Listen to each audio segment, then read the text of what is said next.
तो आखिर सुधाकर सिंह का वो कौन सा बयान था जिस पर जमकर बवाल हुआ? एक बयान तो यह कि कृषि विभाग के कर्मचारी चोर हैं और उनके राजा वो खुद हैं। अफसरों को जूते मारो, मैं चोरों का सरदार हूं। कृषि रोडमैप से किसानों की आमदनी नहीं बढ़ी है। कृषि रोडमैप पर सवाल उठा दिए जिसको मुख्यमंत्री नीतीश कुमार ने बनाया था। बिहार में न्याय का शासन नहीं है, सुधाकर सिंह ने यह भी बड़ा बयान दिया था और इसके साथ ही सीएम नीतीश पर कई विवादित बयान भी उन्होंने दिया, जिसके बाद जमकर बवाल मचा और विरोधियों को सरकार पर निशाना साधने का मौका भी मिला।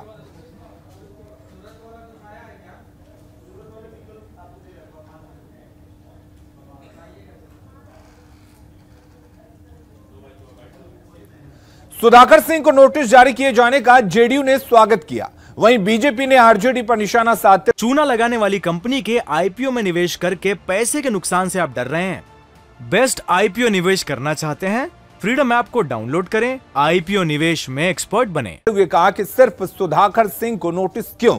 आरजेडी में कई ऐसे नेता हैं जो बयानबाजी करते हैं और इस तरह की बातें बोलते रहते हैं। अध्यक्ष आदरणीय लालू प्रसाद जी के निर्देश पर राष्ट्रीय प्रधान महासचिव श्री अब्दुल वारी सिद्दीकी साहब ने जो बयान दे रहे थे, गठबंधन धर्म के खिलाफ लगातार बोल रहे थे, उनको कारण बताओ नोटिस जारी किया गया है। पूर्व मंत्री माननीय विधायक श्री सुधाकर सिंह जी को वो लगातार बयानों से गठबंधन धर्म को, नेतृत्व को, पार्टी नेतृत्व को असहज कर रहे थे। श्री तेजस्वी यादव जी सिर्फ सुधाकर सिंह को 15 दिनों का नोटिस, इसके पहले आपने आदित्य सिंह जी को निकाला, सुधाकर सिंह जी को निकाला, शिवानंद तिवारी जी पर क्यों नहीं कार्रवाई कर रहे हैं? शर्म लग रहा है क्या? भाई वीरेंद्र पर क्यों नहीं कार्रवाई कर रहे हैं? शर्म लग रहा है क्या? मुख्यमंत्री के दबाव में कुर्सी बचाने के लिए 15 दिनों का नोटिस। अरे आप में दम है तो निकाल करके दिखा दीजिए, आप में दम नहीं है।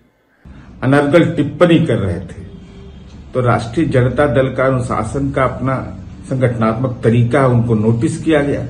और ये नोटिस गौरतलब यह इसलिए महत्वपूर्ण है कि बिहार जैसे राज्य में जहां महागठबंधन ने एक बड़ा आकार लिया, वहां एक व्यक्ति लगातार शीर्ष नेतृत्व पर सवालिया निशान खड़ा कर करके बड़ी जो रणनीति रही है कि गैर भाजपा दलों की एकजुटता उसमें कहीं न कहीं बाधक थे।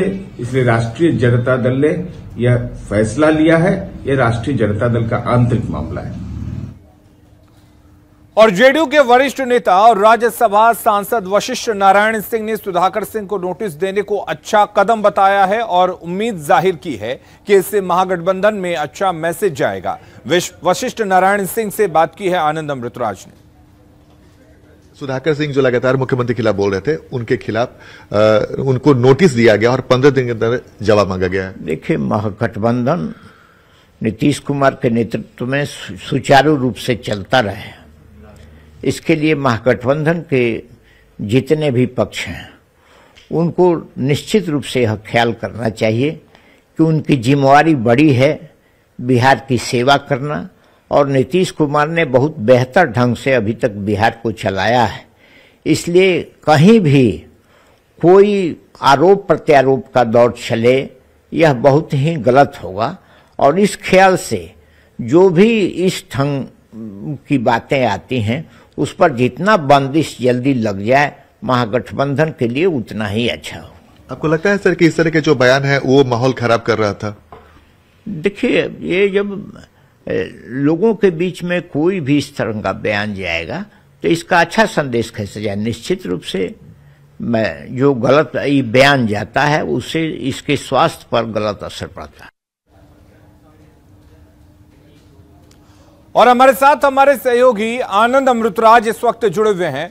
आनंद, आपसे हम सबसे पहले यही जानना चाहेंगे, जिस तरह से पहले सुधाकर सिंह बयान दे रहे थे, उसके बाद से अब जो रामचरितमानस को लेकर विवाद हुआ और आरजेडी जेडीयू में कहीं ना कहीं इस बात को लेके एक तरह से सहमति नहीं दिखी और एक दूसरे पर बयानबाजी हुआ, तो जो ये नोटिस जारी किया गया है, क्या इस नोटिस के बाद से उन सभी विवादों पर बयान लग जाएगा, विराम लग जाएगा?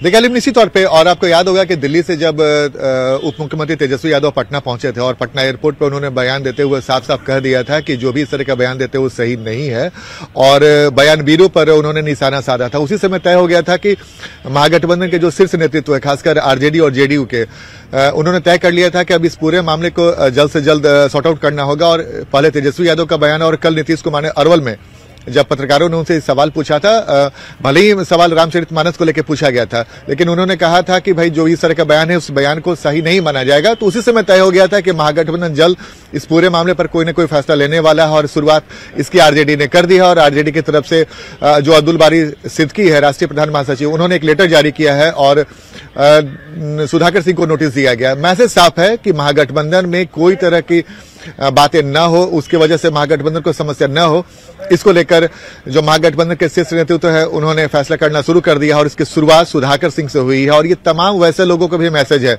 जो चाहे जेडीयू के नेता हो या फिर आरजेडी के नेता हो, उनके लिए साफ साफ मैसेज है कि अब कोई भी अगर इस तरह का बयान देते हैं जो महागठबंधन के खिलाफ, नेता के खिलाफ अगर होगा तो उसे पार्टी बर्दाश्त नहीं करने वाली है, कोई भी गठबंधन बर्दाश्त करने वाला नहीं है।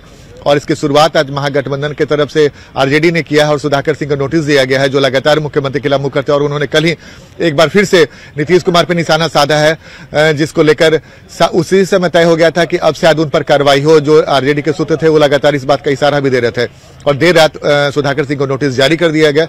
इससे साफ है कि आने वाले समय में उन तमाम नेताओं को ये मैसेज देने की साफ साफ कोशिश कर दी गई है कि अब नीतीश कुमार हो या तेजस्वी यादव हो, किन्हीं खिलाफ अगर कोई भी बयान कोई भी पार्टी के नेता देते हैं तो अनुशासनहीनता माना जाएगा और उन पर कार्रवाई हो सकती है। तो जाहिर तौर पर अलीम, जो पूरा घटनाक्रम चल रहा था उस पर विराम लगाने की कोशिश कल देर रात से महागठबंधन की तरफ से शुरू कर दी गई है। अलीम, आनंद, विराम लगाने की कोशिश जरूर की गई है, लेकिन बीजेपी ये सवाल उठा रही है कि सिर्फ नोटिस ही क्यों और 15 दिनों का लंबा समय। हो सकता है कि आरजेडी पार्टी का संविधान ऐसा कुछ कहता हो, लेकिन क्या वाकई माना जाए कि एक कार्रवाई कर संदेश देगी आरजेडी? क्योंकि सुधाकर सिंह जो है वो आरजेडी के वरिष्ठ नेता जगदानंद सिंह और पार्टी के प्रदेश अध्यक्ष के बेटे भी हैं। तो क्या ये कि ऐसा लगता है कि वाकई कार्रवाई होगी?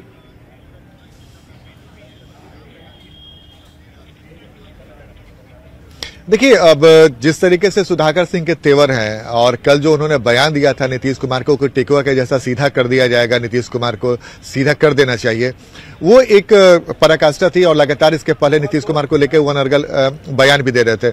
जाहिर तौर पे जब पार्टी की तरफ से नोटिस दिया गया, बिल्कुल आपने सही कहा कि चूंकि आरजेडी के प्रदेश अध्यक्ष जगदानंद सिंह के बेटे हैं और विधायक भी हैं, तो ये अगर कदम उन्हें नोटिस दिया गया तो एक बड़ा कदम माना जाएगा आरजेडी की तरफ से। जाहिर सी बात है, कई सारी बातें सामने आ रही थी और कई तरह की चर्चाएं अचानक से तेज हो गई थी।